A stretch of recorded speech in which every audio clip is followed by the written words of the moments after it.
The termination notice was still sitting on the principal's desk when James Whitfield walked out of Ridgewood Academy for the last time, carrying nothing but a worn canvas tote bag, and the small, Superman thermos his 9-year-old son had accidentally left his flour that morning. Behind the administrative staff whispered in careful voices. Some said he had finally cracked under the pressure. Others said he was throwing away a career that most teachers spent decades building. A few said it was a shame, but honestly, what did anyone expect from a man still running on empty 3 years after losing his wife? None of them knew what had actually happened the evening before. None of them had seen him sitting in his car in the school parking lot for 40 minutes, unable to make himself go inside, because his phone had just lit up with a voicemail from after-school care, saying that his son had spent the last hour sitting by the front window, asking the staff if his dad had forgotten him.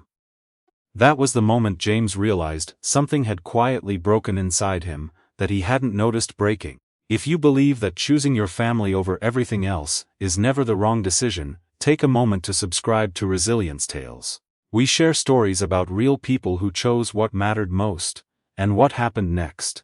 James Whitfield had spent 14 years teaching grade 6 science at Ridgewood Academy, a mid-sized private school in Oakville, Ontario. He was known among students and parents alike as the teacher who made things click. The one who turned electromagnetic induction into a demonstration involving paperclips and a 9-volt battery, the one who remembered which kid needed the question rephrased, and which one just needed an extra 30 seconds of silence to think. He was good at his job, not in the way that gets plaques hung on walls, but in the way that matters. The kind of good that shows up in students who remember a specific Tuesday in October 10 years later and suddenly understand why it stuck. He had met Carla in university, in a cramped lecture hall during second-year biology. She was studying nursing. They got married at 28 in a small ceremony in her parents' backyard in Burlington. Their son, Tommy, came 2 years later, a serious, curious child who collected rocks and had strong opinions about breakfast cereal. Carla died on a Thursday in November 3 years ago, from a brain aneurysm that announced itself with nothing more than a headache. She was there in the morning making lunches, and gone before James got home from school that afternoon. The grief counselor James saw briefly that winter told him that the first year was about survival. She wasn't wrong. The first year was a blur of condolence casseroles in the freezer, and Tommy sleeping in James's bed every night for 6 months, and the specific horror of having to learn how to braid hair from a YouTube tutorial at 7:15 in the morning, because Tommy had decided he wanted a French braid for picture day, and James was not going to be the reason that didn't happen. He managed. He always managed, but managing and living are not the same thing, and by year 3, James had become very good at the former, and nearly forgotten what the latter felt like. The school had changed around him in ways that were easy to miss if you weren't paying attention. Ridgewood Academy had been acquired 2 years earlier by Pemberton Education Group, a private equity-backed education company headquartered in Toronto. The transition had been presented to staff with the kind of smooth confidence that usually signals the opposite of what it promises. New branding, new performance metrics, new expectations around institutional visibility, which turned out to mean evening events, parent engagement panels, curriculum reviews scheduled for Friday afternoons, and an expanding list of responsibilities that nobody had agreed to when they originally signed their contracts. The new head of school was Claudia Reeves. She had arrived the previous September with a resume built entirely in the corporate sector: strategic planning, organizational restructuring, brand positioning. She had never taught a classroom in her life. She spoke at education the way consultants speak about supply chains, with confidence and very little warmth. James had tried, at first. He had attended the evening panels, and sat through the Friday reviews, and submitted the new reporting forms on time. But every hour he spent performing institutional visibility was an hour he wasn't home with Tommy. And Tommy had started doing a thing that James noticed and couldn't unfold.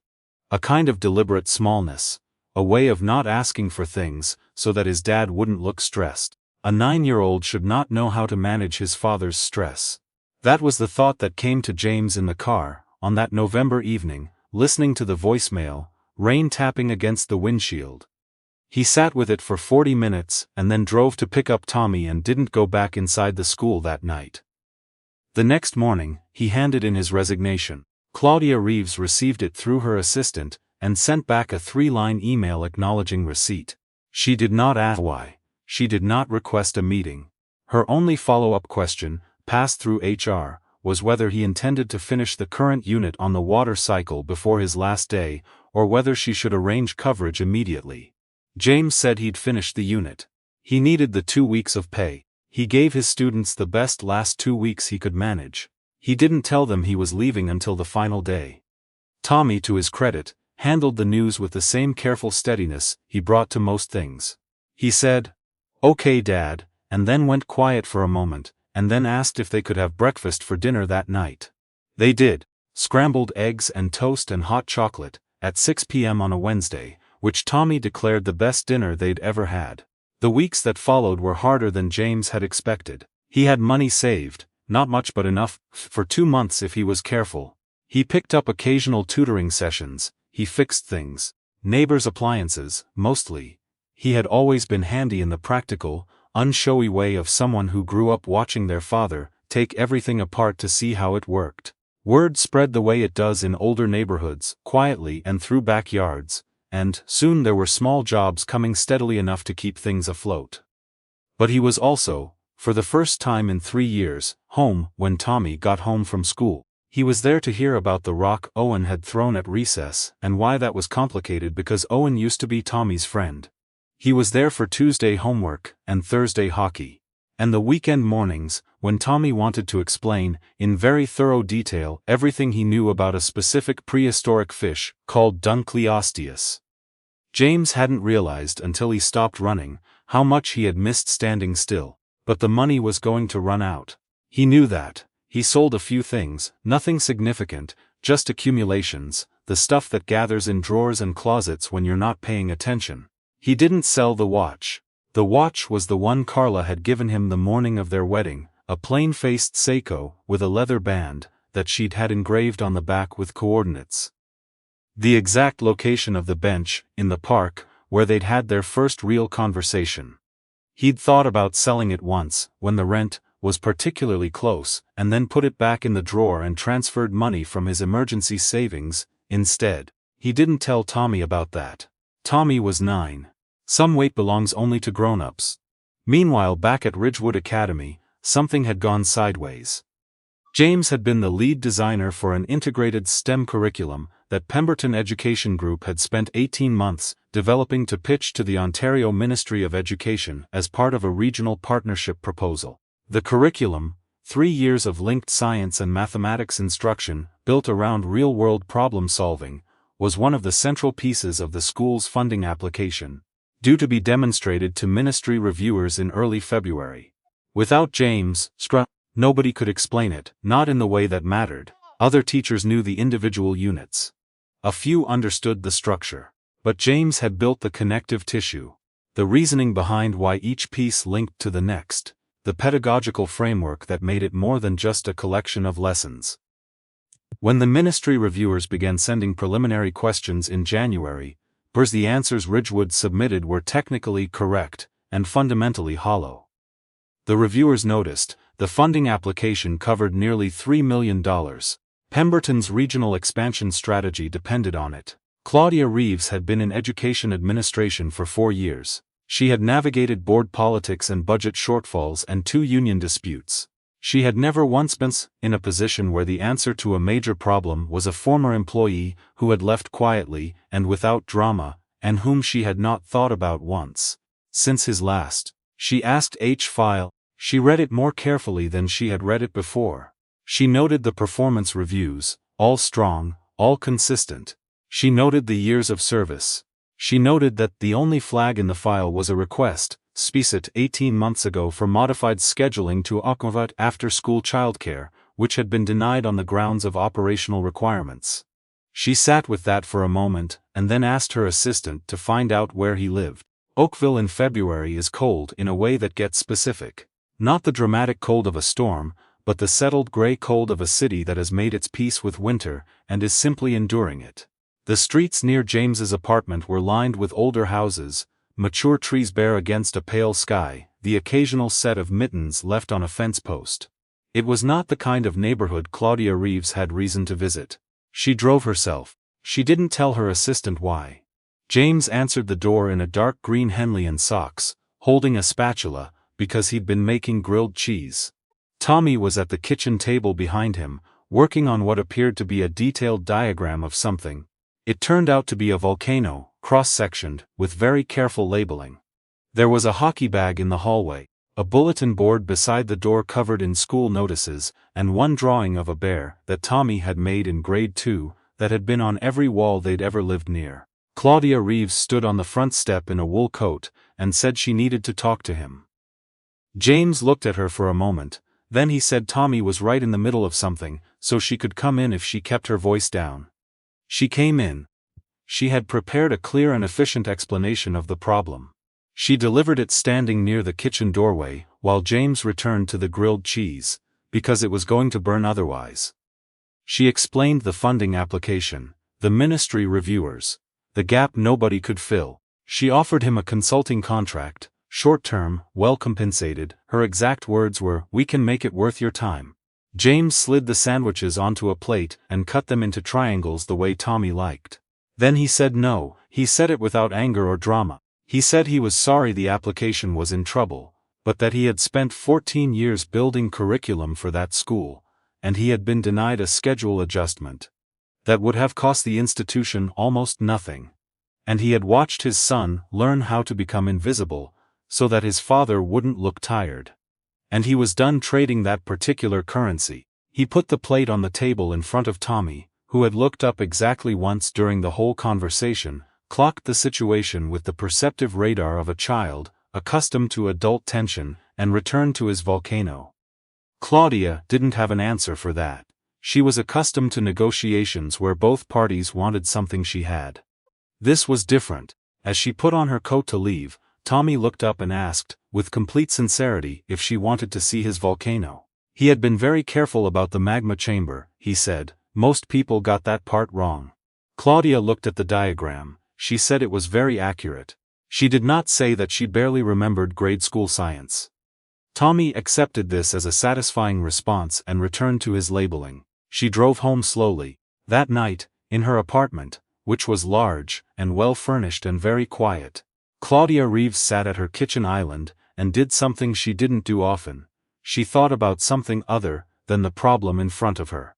She thought about the bulletin board, the bear drawing, the hockey bag, and the specific geometry of a 9-year-old's attention during an adult conversation he'd decided not to be part of. She thought about the file note, modified scheduling denied on grounds of operational requirements.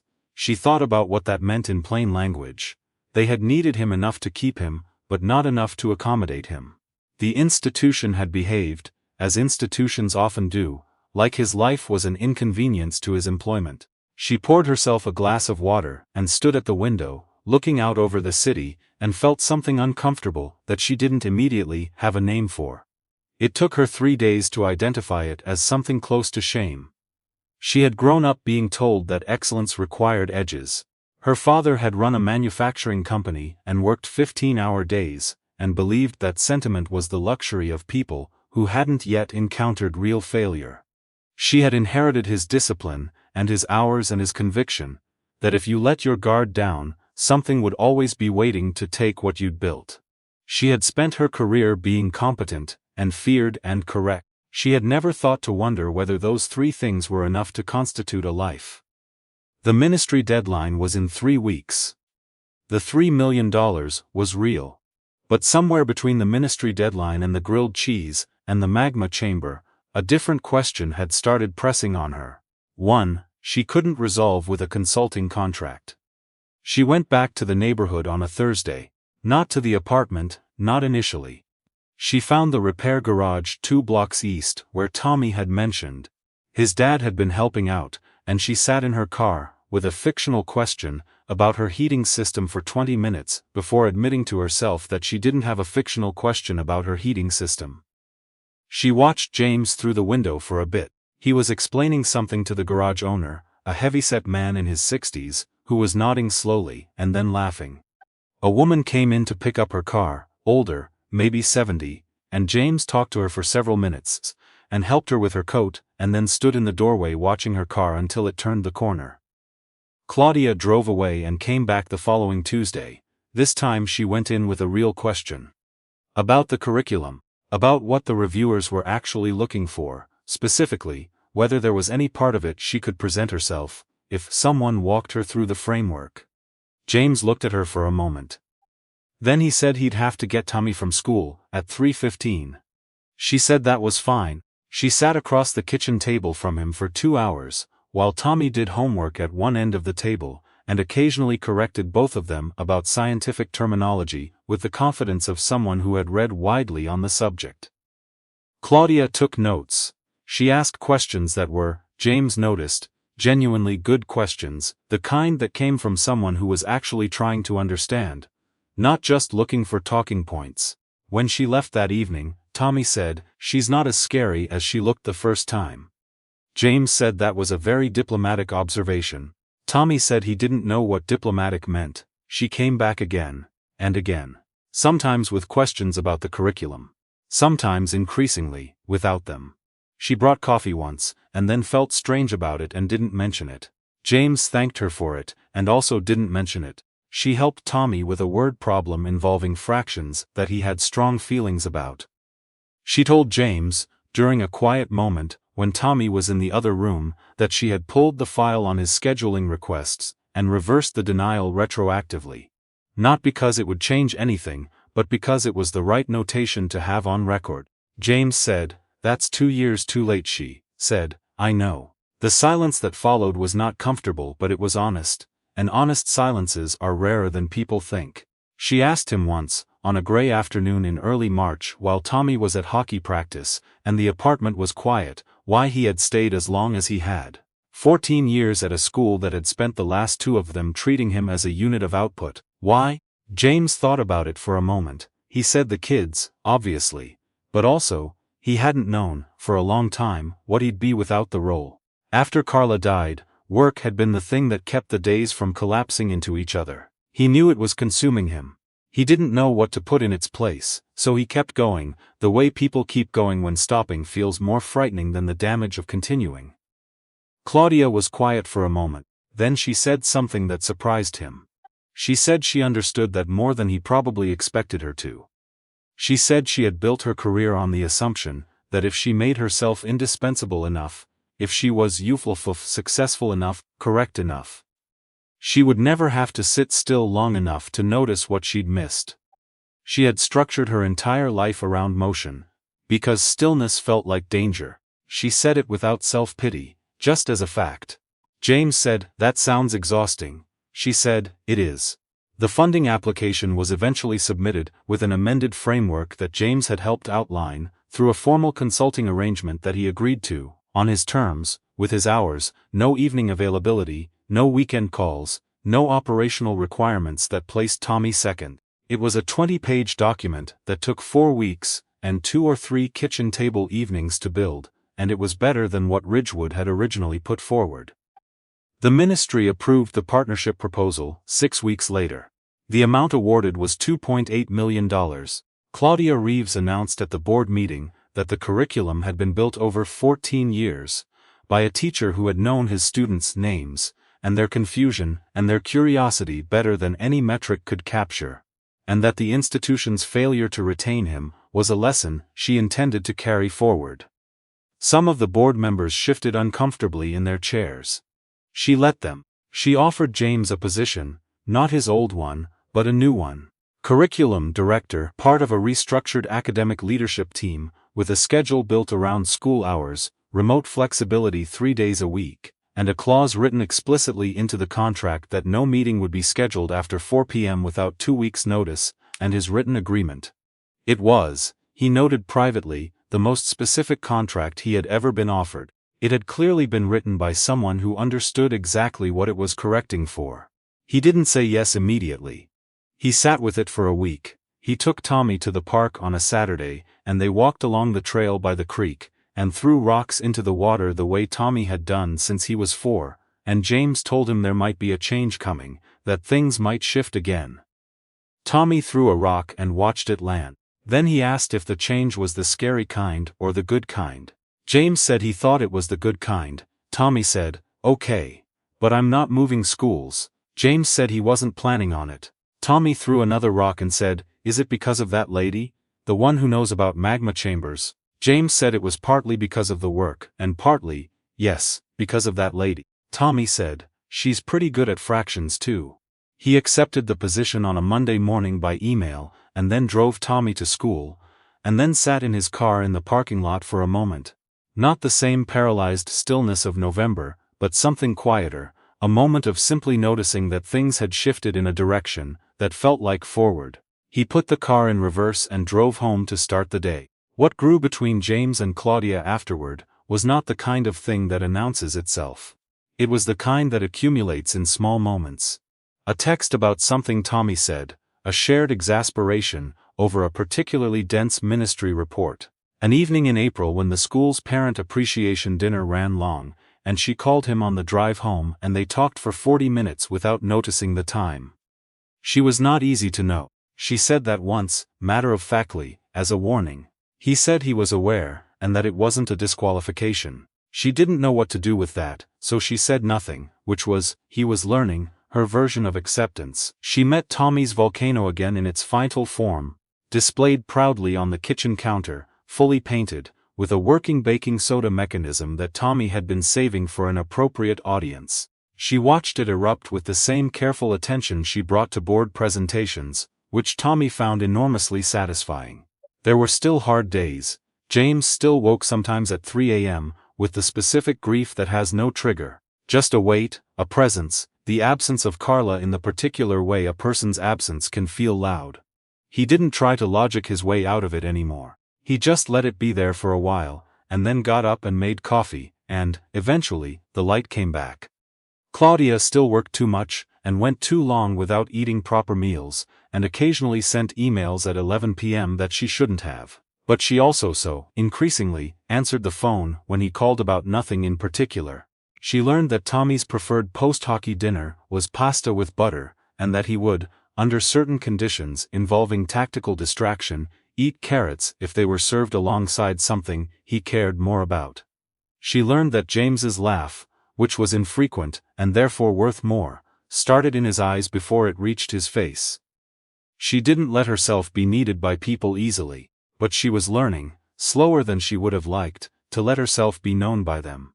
At Ridgewood, things changed in the ways that institutional things change, incrementally, with resistance and then gradual acceptance. Scheduling accommodations became policies. A staff wellness committee was formed that initially met with eye rolls, and then, quietly, became something people actually used. Teachers who had spent years afraid to flag a problem began, tentatively, to flag problems, not because everything was suddenly fixed, but because the message from the top had shifted, not announced, just demonstrated, in the way that real change usually travels. James noticed it most in the staff room. The particular quality of the silence between people who are afraid is different from the silence between people who are simply tired. One afternoon in early June, he sat down with his lunch and realized the staff room felt like the second kind. He thought about that for a while. In September, Tommy started grade 5 with a new teacher who turned out to have strong opinions about Dunkleosteus. This was considered by Tommy to be a very good sign. On a Friday evening in late September, the three of them sat on the back steps of James's apartment, while the last light of the day went pink over the rooftops. Tommy was explaining a new theory he had developed about which dinosaurs would win specific sporting events, which required that both James and Claudia take his arguments seriously and present counter-arguments in good faith. They did. The discussion took 40 minutes and ended without resolution, which Tommy declared a draw and therefore satisfying. When Tommy went inside to get his book, Claudia sat for a moment in the quiet that he left behind. Then she said, without preamble, that she had been thinking about what James had said, months ago, about people surviving through love rather than power. She said she was starting to think he was right. Not in a simple way, she added, she wasn't built for simple. But in the complicated, inconvenient, worth-it way.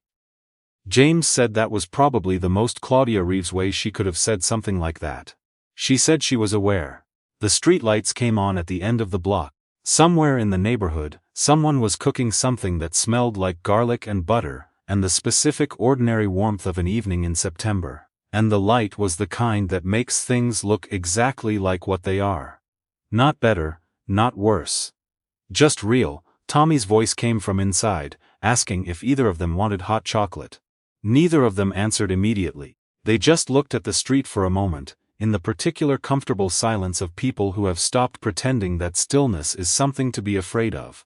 Then James said yes, then Claudia said yes, and Tommy, satisfied, went to put the kettle on.